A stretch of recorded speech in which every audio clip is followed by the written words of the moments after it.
Todos podem se assentar. Daqui a pouco, então, nós vamos cantar ainda uma outra música de gratidão, mas eu quero, nesta hora, então, trazer algumas palavras de reflexão sobre o significado da ressurreição. Dei a esta mensagem o título de Uma Ressurreição Extraordinária. Na data, então, da Páscoa judaica, nós celebramos a ressurreição de Jesus. Nossa Páscoa, nesse sentido, portanto, é a ressurreição de Jesus. A Páscoa dos hebreus foi ressignificada. Eu quero trazer, então, alguns motivos pelos quais nós celebramos a ressurreição, a extraordinária ressurreição de Jesus. Por que, então, celebramos a ressurreição de Jesus? Em primeiro lugar, porque os testemunhos literários sobre a ressurreição de Jesus começaram a ser escritos menos de 20 anos depois de ter acontecido. Para nós, mediáticos e imediatos, 20 anos é um longo tempo. Na antiguidade, porém, é como se fosse ao vivo e em cores. Pela natureza da velocidade com que o tempo era percebido, então. Se nós olharmos para todos os relatos de fundadores, de grandes mestres, nenhum deles teve a sua história contada num espaço tão curto de tempo. O primeiro registro, muito provavelmente, da ressurreição de Jesus é o que o apóstolo Paulo deixou na sua primeira carta aos Coríntios. E essa carta foi escrita possivelmente no ano 55. E Jesus morreu no dia 3 de abril do ano 33. Estamos falando, portanto, de um período muito curto, muito curto.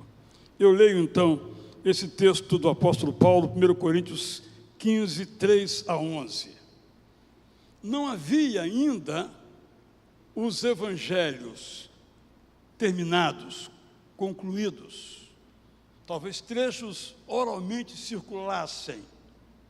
O primeiro escritor, portanto, a narrar, do ponto de vista cronológico, esse primeiro, a ressurreição de Jesus, foi o apóstolo Paulo. Convertido pouco depois da ressurreição de Jesus, ele então escreveu assim aos irmãos de Corinto: Eu lhes preguei o que aprendi nas Escrituras, como passo a recordar. Aprendemos em Isaías 53, 12, que Jesus Cristo morreu para nos livrar dos nossos pecados. Tendo sido sepultado, Jesus Cristo ressuscitou no terceiro dia depois da sua morte, segundo lemos nos Evangelhos. Depois, Jesus Cristo apareceu a Pedro, que conhecemos também como Cefas, e igualmente aos demais apóstolos. Mais tarde, Jesus Cristo apareceu a 500 dos seus seguidores no mesmo lugar. Alguns desses irmãos já morreram, mas a maioria se encontra viva. É uma linha extraordinária. Ainda mais tarde, Jesus Cristo apareceu a Tiago, terceiro irmão de Jesus, e ainda todos os apóstolos numa mesma ocasião. Por último, Jesus Cristo veio ao meu encontro, fazendo de mim uma espécie de filho temporão. Eu sou, portanto, o apóstolo menos importante. Na verdade, nem mereço ser chamado de apóstolo, porque persegui a igreja cristã. No entanto, a graça do Deus eterno me alcançou e fez de mim o que sou.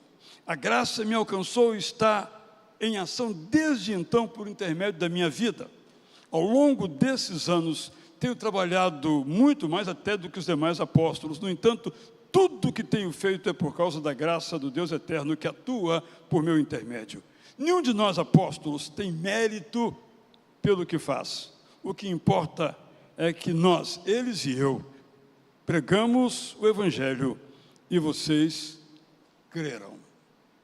Esse testemunho tão recente, praticamente contemporâneo à ressurreição de Jesus, nos dá a primeiro motivo para celebrarmos a ressurreição. O segundo motivo é que a ressurreição, pensava muito sobre isso hoje pela manhã, a ressurreição demonstra que o cristianismo é verdadeiro. Leio então o que o apóstolo Paulo escreveu nesse mesmo capítulo, 1 Coríntios 15, agora versos 12 a 19. O resumo de nossa pregação é que Jesus Cristo ressuscitou. Vou repetir. O resumo da nossa pregação é que Jesus Cristo ressuscitou. Por isso, fico sem entender como alguns de vocês afirmam que não existe ressurreição. Se os mortos não podem ressuscitar, Jesus Cristo também não ressuscitou. Se Jesus Cristo não ressuscitou, cremos numa mentira e é falsa a fé que temos. Para piorar, se Jesus Cristo não ressuscitou, somos falsas testemunhas, uma vez que dizemos que o Deus eterno ressuscitou Jesus e afirmamos que os mortos ressuscitam. Se os mortos não ressuscitam, Jesus Cristo também não ressuscitou. Se Jesus não ressuscitou, vocês creem numa mentira e vivem sob o domínio do pecado. Se Jesus Cristo não ressuscitou, todos os crentes que morreram antes de nós não foram salvos. Se Jesus Cristo não ressuscitou, nossa esperança fica limitada apenas à vida que agora temos. Nesse caso, somos infelizes, os mais infelizes de toda a terra, por crermos numa ilusão. É um texto fortíssimo, porque o apóstolo Paulo já tinha em mente, e testemunhas naquela época, que achavam que Jesus Cristo não tinha ressuscitado, que aquilo foi uma criação da igreja. Por isso, a necessidade de afirmarmos que Jesus Cristo ressuscitou é um fato da história que não pode ser negado. Em terceiro lugar, nós celebramos a ressurreição porque a ressurreição de Jesus explica as transformações pelas quais passaram os primeiros seguidores de Jesus. Conhecemos bem a história. Jesus ensinou aos seus primeiros amigos, seguidores. Quando ele morreu, tudo desabou, literalmente desabou. Foram um sábado, final de uma sexta-feira e um sábado, totalmente afundados na mais profunda tristeza e desilusão. Gastamos nosso tempo à toa, seguimos um mestre falso, tudo que ele ensinou não tem nenhum valor. Vamos cada um para as nossas casas. Acabou. Acabou. Aí Jesus ressuscitou. O apóstolo Paulo chama a ressurreição com uma frase mais completa. Ele diz, o poder da ressurreição. Ele então escreve em 2 Coríntios 4, 7 a 15, que passo a ler. Essa luz é o nosso tesouro. Esse tesouro está guardado num frágil vaso de barro, que somos nós, para não acharmos que podemos depender de nós mesmos e não do Deus eterno. somos atribulados. Quando eu fiz a tradução desse texto, eu fiquei pensando, se esse nós aqui do apóstolo Paulo não é eu. Porque às vezes Paulo fala eu para dizer nós, às vezes nós para dizer eu, como nós também fazemos. Mas eu decidi que nesse caso aqui ficaria no plural, porque ele está incluindo não só ele, mas incluindo todos aqueles seus amigos, no caso aqui especificamente em Corinto, que tiveram suas vidas transformadas. Isso nos inclui. Então, diz ele, volto a ler aqui então, esse tesouro está guardado num frágil vaso de barro que somos nós, para não acharmos que podemos depender de nós mesmos e não do Deus eterno. Somos atribulados, mas não nos angustiamos. Ficamos perplexos, mas não desanimamos. Somos perseguidos, mas não abandonados. Somos derrubados, mas não somos derrotados. Sabemos o que a cruz de Cristo fez por nós e desejamos que o poder da sua ressurreição se manifeste em nós. Enquanto estamos vivos, somos ameaçados por causa de Jesus. Mas é para Ele que vivemos, mesmo em nossa fragilidade. Sofro para que vocês vivam. O importante é que tenhamos a mesma fé. Lembro-lhes um dos nossos salmos, porque nele foi que eu disse, Salmo 116, 10. Nós também cremos, e por isso também pregamos, certos de que o Deus eterno, que ressuscitou o Salvador Jesus, também nos ressuscitará no evento da segunda vinda de Jesus, quando então nós nos reencontraremos. Tudo o que faço é por amor a vocês. O meu desejo é que a graça seja multiplicada entre vocês, levando-os a agradecer e aplaudir, sem cessar, ao Deus eterno.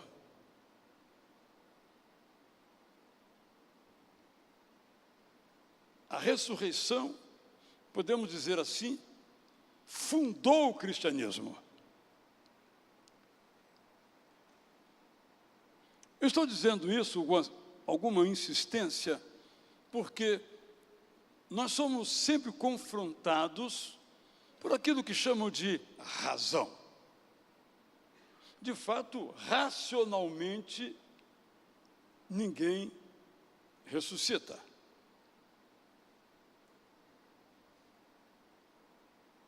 Racionalmente, não faz sentido que um homem, coloquemos assim, homem, morra na cruz em lugar dos outros.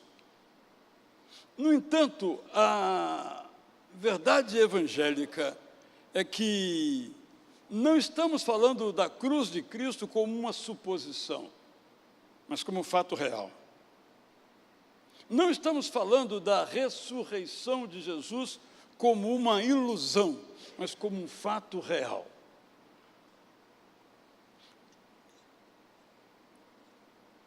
Esse fato, quando tomado e crido, transforma as vidas das pessoas. Quando, por exemplo, Paulo era chicoteado, ele se firmava no poder da ressurreição. Quando ele era alvo de deboche dos irmãos em Corinto, razão pela qual ele escreve a segunda carta, ele pensava no poder da ressurreição. E quando ele escrevia para esses irmãos que não o aceitavam, ele queria que eles também vivessem como Paulo vivia, no poder da ressurreição.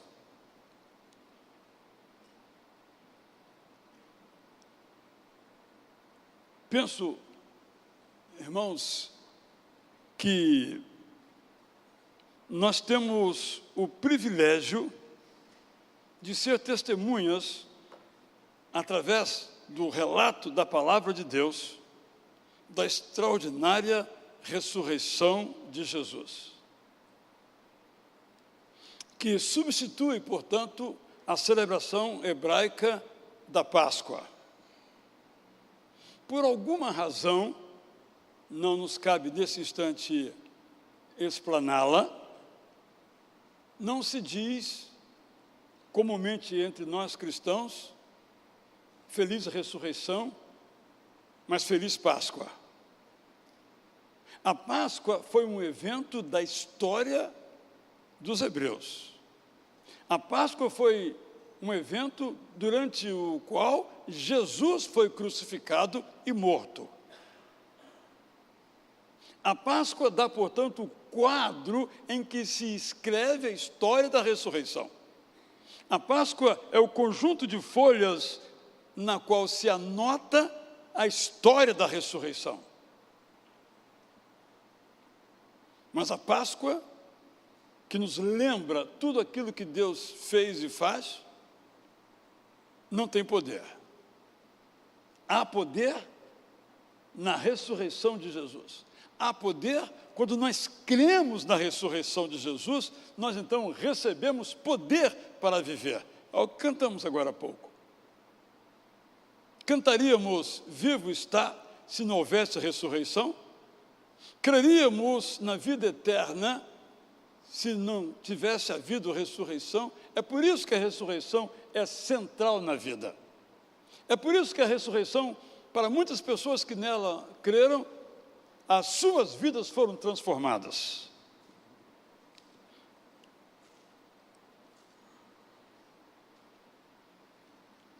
Por isso, aqueles primeiros seguidores de Jesus passaram de seguidores abatidos, desanimados e angustiados de um rabino crucificado a apóstolos.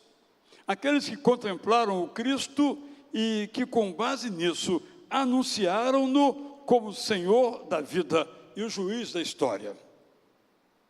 A real ressurreição de Jesus é a melhor explicação para a transformação dos discípulos da covardia, do desespero e da confusão para uma proclamação confiante e na disposição de sofrer perseguições, dificuldades e até mesmo martírio por causa de Jesus e do seu Evangelho. Digo ainda que nós celebramos a ressurreição de Jesus porque só a certeza da ressurreição explica o rápido crescimento do cristianismo nos 3 séculos iniciais da era cristã. Segundo os estudiosos, nesse período de 3 séculos, na verdade, 2 séculos e meio, o cristianismo cresceu a uma taxa de 40% a cada década.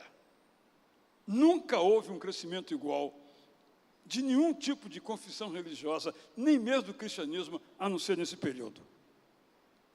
Sabemos então que, no espaço inferior a 300 anos, o cristianismo deixou de ser uma seita minoritária judaica para ser adotado como religião oficial do Império Romano. Ao mesmo tempo, um triunfo e uma tragédia. Uma demonstração do seu reconhecido valor e um caminho de negação dos seus princípios fundamentais. Eu me refiro aqui, então, à constantinização do cristianismo, à transformação do cristianismo em religião oficial do Império Romano. O apóstolo Paulo claramente nos fala do que significa o Evangelho para nós, quando ele, se despedindo de seus irmãos, num porto, Atos 20, 17 a 24, escreveu: Queridos irmãos líderes da igreja em Éfeso, vocês sabem que desde o primeiro dia em que aqui cheguei, trabalhei para Jesus com toda a dedicação, muitas vezes chorando, sobretudo por causa dos sofrimentos provocados pelas perseguições promovidas pelos judeus contra mim. Nem por isso deixei de pregar o Evangelho e de ensinar toda a verdade, tanto nos espaços públicos da cidade, quanto nas casas dos seguidores de Jesus. Meu propósito sempre foi proclamar, tanto aos judeus quanto aos greco-romanos, a necessidade do arrependimento diante de Deus e da fé em Jesus Cristo como o Salvador. Quero que saibam que agora, guiados pelo Espírito Santo, estou indo para Jerusalém. Eu não sei o que me aguarda. Sei apenas que o Espírito Santo me diz que é certo que em todas as cidades por onde eu passar, serei preso e sofrerei. Não estou preocupado com isso. Porque eu não considero a minha vida como preciosa. O que eu quero mesmo é completar a minha missão e ser fiel ao ministério que recebi de Jesus, que consiste em proclamar o Evangelho da graça de Deus. Essas palavras, entre tantas outras, demonstram o poder da ressurreição.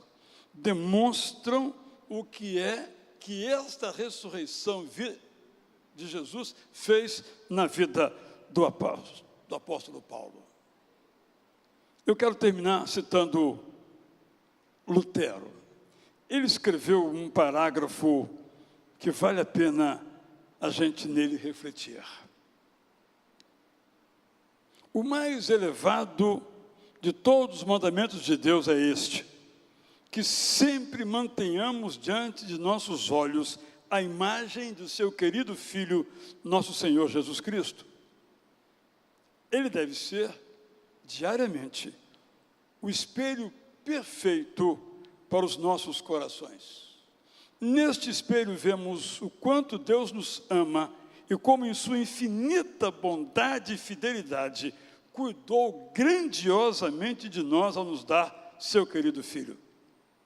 Não deixe que esse espelho e trono de graça sejam arrancados diante de seus olhos. É por isso, para termos esse espelho de graça diante de nós, sempre diante de nós, sem que seja arrancado, é que nós celebramos a ressurreição de Jesus. Um fato da história, que pela fé em Jesus como Salvador, se tornou a nossa própria história. O que seria da minha história? O que seria da sua história se Jesus não tivesse ressuscitado? Não estaríamos aqui. Essa igreja não existiria. Não saberíamos o que é luz, não saberíamos o que é vida eterna. Mas Jesus ressuscitou. É por essa razão que esta igreja e tantas outras celebram a ressurreição de Jesus, em absoluta fidelidade aos ensinos do próprio Salvador Jesus e dos seus apóstolos. E hoje citei Paulo, mas todos os outros caminham no mesmo sentido. Negativamente quero dizer que nós não podemos e nem devemos permitir que qualquer outro sentimento, pensamento ou aspas, razão, fecha aspas, nos leve a duvidar, a descrer que Jesus ressuscitou. Porque se Jesus ressuscitou, a nossa vida vale a pena. E a nossa vida vale a pena porque Jesus ressuscitou.